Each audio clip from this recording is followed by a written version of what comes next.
Hello, my beautiful people. As you can see, I decided to go full out with this episode's setup.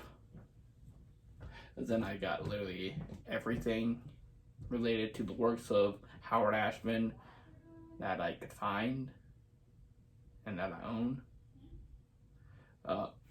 Can't see it, but well, technically you can see it, but I got well, it just broke it now. Crap. I just broke it. Broke the ornament. Man. I broke the beast ornament. That sucks. Oh. Looks like you could just glue it right back together. It's fine. So you can just sit there, beast. I also have this little Ursula figure thing. It's cool. Crap. I wish I had more Little Shop merch. It'd be nice. This is all my Little Shop. This is my Little Shop of Horrors collection just right here. Just 2 pops in the movie itself. But anyway, so let's talk about the movie Howard, which was released on Disney Plus last week. And for those of you who don't know, Howard is a documentary, the latest in a long line of Disney documentaries, spanning from people such as the 9 Old Men to Walt himself to even periods in Disney history. Now, this is about Howard Ashman, one of the duo. Howard was part of the duo, which consisted of Howard Ashman and Alan Menken, who wrote the songs for. They did the songs for Disney films such as The Little Mermaid, Beauty and the Beast, and in the case of Howard himself, a few of the songs from Aladdin, specifically all of the Robin Williams songs, coincidentally. And he never got to finish his work on Aladdin because, he died. Despite the fact that Beauty and the Beast was dedicated to him, Aladdin was actually his last movie. However, the film that got him popular was the film adaptation of him and Alan's off-Broadway musical Little Shop of Horrors, directed by famous Muppeteer Frank Oz, based on the 1960 B-movie directed by Roger Corman.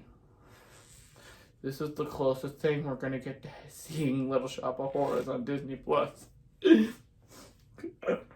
I'm so hungry. Feed me, Seymour. Feed me. Ow. I'll be this. Now, I initially thought that it would. I was a bit worried that they would focus mostly on the Disney side of Howard, but they don't really mention any particular Disney stuff till about halfway through the film, and a good chunk of the Disney half is mainly spent on him being diagnosed with HIV. And guys, I never thought this would happen. But they got Jeffrey Katzenberg in this movie. They didn't get Eisner, but they got Katzenberg.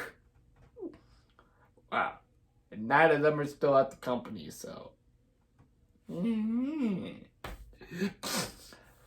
Still, yeah, a good chunk of the film is devoted to Howard's diagnosis with HIV. And that's because a good portion of his life was about AIDS. But Howard Ashman thought that the traditional movie musical was stupid. Like, say, a film like West Side Story, or well, these movies came out later, but the Broadway shows were out when he was alive. For example, like, say, Sweeney Todd or Les Miserables, these type of movies, Howard just wouldn't believe the fact, or to think, well, it's all serious, and the characters just start singing. This is silly. For his, according to Howard, for a movie musical to work, it would be either one of two things. One, not take itself very seriously. Be fun, silly, comedic, like with Little Shop of Horrors, or it be animated, like with his Disney movies. So, yeah, that's pretty much his entire filmography right here. I own Howard Ashman's entire filmography. That's funny. Although I noticed something else about his repertoire. All of his off-Broadway shows that he done, they're all none of them are original. One of them was based out of a book. I forgot what it was called. And of course, you got Little Shop of Horrors, which was based on a '60s B movie, and you got a show called Smile, which is where he met Jodie Benson, the voice of Ariel, which was based on a 1970s movie. So this show on how creative his mind is, although I don't think he got a single original idea when he was developing musicals in his musical days. Well, despite the movie ending on Howard dying of HIV, and also despite the fact that the final shot was the Beauty and the Beast live action remake, which he didn't even work on, just used his songs. Though probably would have been best if they used the film that he actually worked on and was dedicated to him. Seriously, what the frick, Disney? Sorry.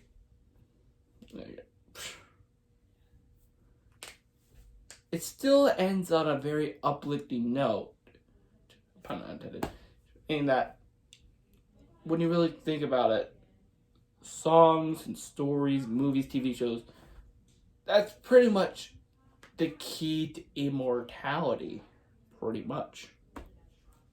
I don't think they mentioned this in the movie, but when you make a song or make a Broadway show or movie, whatever, chances are someone will come across it. And when your work is always out there for anyone to see, it's pretty much your legacy will never die.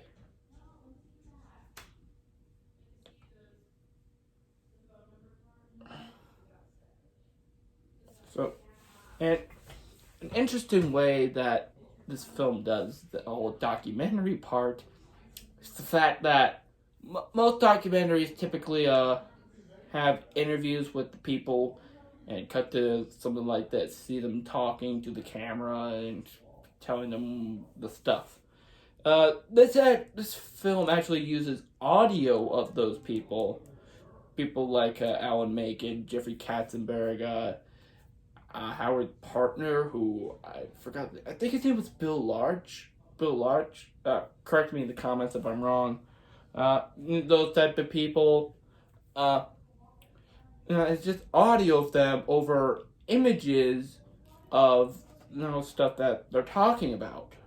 We never really see footage of them, footage of the people talking, unless it's vintage footage, like when we see an old interview of Howard, for instance. I believe it was when he was this stuff of him promoting both Little Shop of Horrors and Little Mermaid. Little Mermaid of Horrors.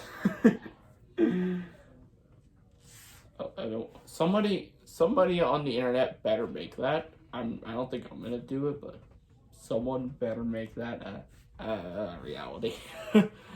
So, my ultimate recommendation for this movie. If you're a Little Shop of Horrors fan, a Disney fan, a musical fan, whatever type of those, I highly recommend you check this film out on Disney Plus. It is a very interesting film, and it goes by super fast. And you do learn quite a bit of stuff in the process. So anyway, guys, that is it for this video. What did you guys think of the movie? Let me know down in the comments below. Anyway, be sure to like, comment, and subscribe, and ring the bell, and I'll see you later. Bye!